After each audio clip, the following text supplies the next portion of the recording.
অডিয়েন্সে দেখতে পাচ্ছি maximum young community, যুব সমাজ। যুবক ভাইয়েরা ভালো করে শোনেন, আপনাদের এই বয়সটা হলো খুবই গুরুত্বপূর্ণ।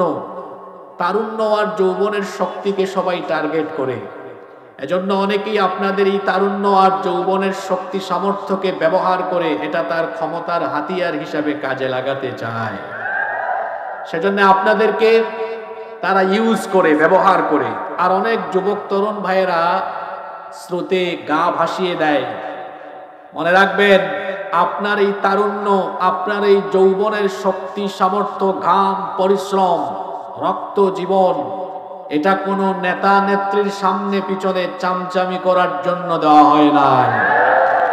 আপনার তারুণ্য আর এই যৌবনের শক্তি এটা আল্লাহ দিয়েছেন। যদি এই তারুণ্য যৌবনের শক্তি সামর্থ্য খরচ করতেই হয়, তথাকথিত কোন নেতার সামনে পিছনে চামচার মতো ব্যবহার করে নয়, আল্লাহর জমিনে আল্লাহর দ্বীন, ইসলাম এবং কোরআন কায়েমের জন্য এই যৌবনকে আমরা উজাড় করে দিব।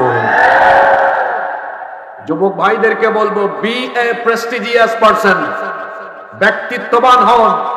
আপনি বিশ্ববিদ্যালয়ে পড়েন, বিশ্ববিদ্যালয়ে পড়াশোনা করে সামান্য বিরানি, সামান্য জিলাপি আর সামান্য কয়টা টাকার জন্য অশিক্ষিত, চরিত্রহীন, লম্পট, দুর্নীতিগ্রস্ত, অপরাধী, অন্যায়ের সাথে সম্পর্ক স্থাপনকারী বেঈমান নেতাদের সামনে পিছনে চামচামি করে চলাফেরা, এটা বিশ্ববিদ্যালয়ের শিক্ষার্থী হিসাবে আপনার সাথে মানায় না। নিজেকে এমন ভাবে যোগ্য করে গড়ে তোলেন, তাম দুনিয়া যেন আপনার পিছনে ঘুরে। আর এই যৌবন আর তারুণ্য, এই শক্তি সামর্থ্যকে কাজে লাগাবো কোরআনের মিছিলে গিয়ে, কোরআনের আন্দোলনে গিয়ে, আল্লাহর জমিনে আল্লাহর দ্বীন প্রতিষ্ঠার জন্য।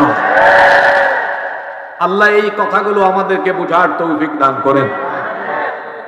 আল্লাহর প্রশংসা আদায় করলাম, অতঃপর দুরুদ এবং সালাম পেশ করছি সর্বকালের, সর্বযুগের সর্বশ্রেষ্ঠ মহামানব নবিয়ুনা ওয়া সাইয়্যিদুনা ওয়া কুদওয়াতুনা মুহাম্মাদুর রাসূলুল্লাহ সাল্লাল্লাহু আলাইহি ওয়াসাল্লামের প্রতি, যাকে আল্লাহ তাআলা আমাদের হেদায়েতের জন্য পাঠিয়েছেন।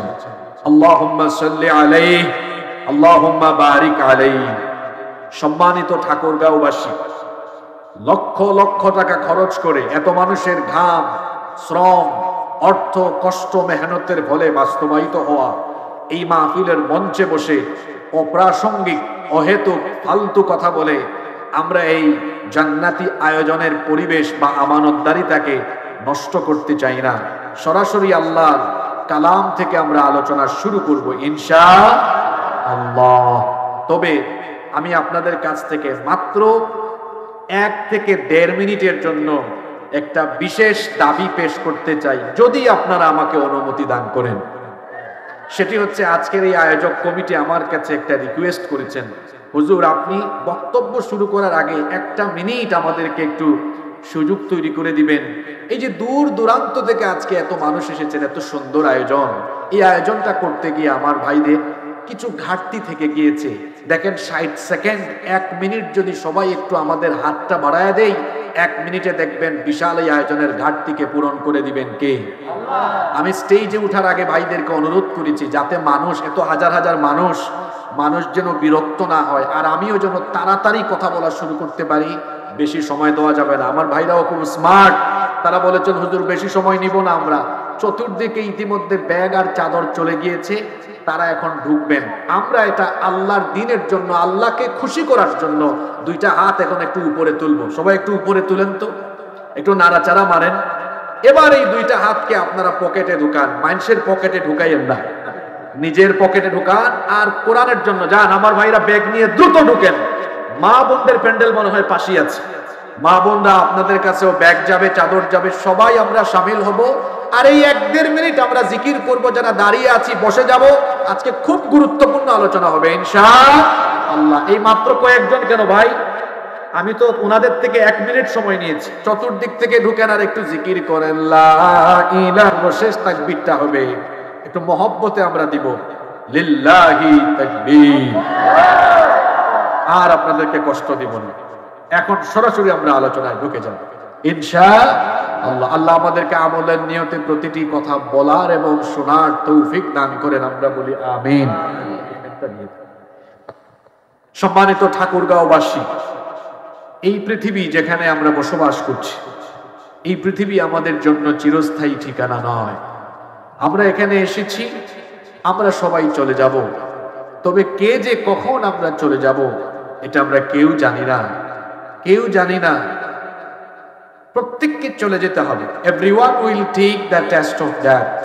প্রত্যেককেই মরণের স্বাদ ভোগ করতে হবে। সবাই মারা যাব আমরা, এতে কোনো সন্দেহ আছে? দেখেন না চারপাশে প্রতিদিন কত মানুষের মৃত্যুর খবর শোনা যায়। একদিন আমার আপনার মৃত্যুর খবর মসজিদের মাইকে ঘোষণা হয়ে যাবে। এটি হচ্ছে পৃথিবীর অনিবার্য অলঙ্ঘনীয় মহাসত্য, এটি ঘটবে, এতে কোনো সন্দেহ নাই। সম্মানিত ঠাকুরগাঁওবাসী, সবচেয়ে আশ্চর্যজনক কথা হলো এই যে আমরা দুনিয়া থেকে চলে যাব, আমরা কে কখন যাব এটা কিন্তু কেউ জানি না। আপনি বাংলাদেশ থেকে অন্য দেশে যাবেন, যদি বিমানের টিকিট কাটেন এরপরে বলতে পারবেন আমার এত তারিখ এতটার সময় ফ্লাইট। কিন্তু আমরা যারা এখানে বসে আছি, আমরা সবাই মৃত্যু পথযাত্রী। আমাদের কার ফ্লাইট যে কখন, কে কোন দিন কোন টাইমে দুনিয়া ছেড়ে চলে যাব এটা কি আমরা কেউ জানি? জোরে বলেন জানি? এটা জানেন কে? আল্লাহ। আমরা জানি না, সবাই চলে যাব আমরা।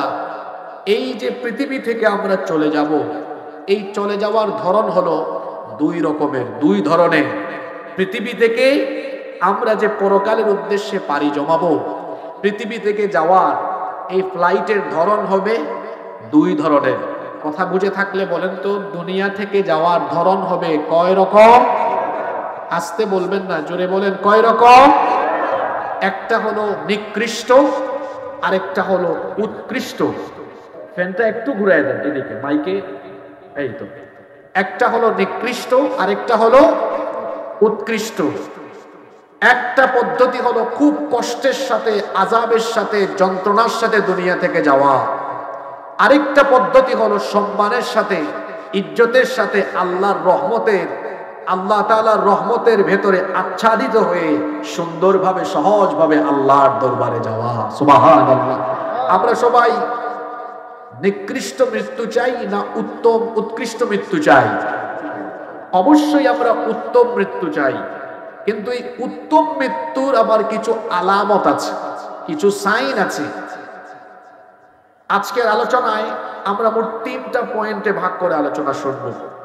ইনিশিয়াল স্টেজে, প্রাথমিক পর্যায়ে আমরা পৃথিবী থেকে চলে যাওয়ার যে 2টা ধরন আছে সরাসরি কোরআন হাদিস থেকে শুনব। এরপরে এই ভালো মৃত্যুর কি কি আলামত আছে এগুলো কোরআন সুন্নাহ থেকে শুনব। তারপরে এই ভালো মৃত্যু নসিব হওয়ার জন্য কি কি আমল দুনিয়াতে আমাদের করতে হবে সেগুলো আমরা জানবো ইনশাআল্লাহ।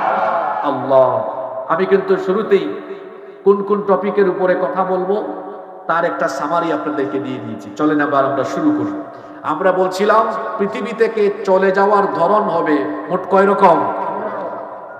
2 রকম।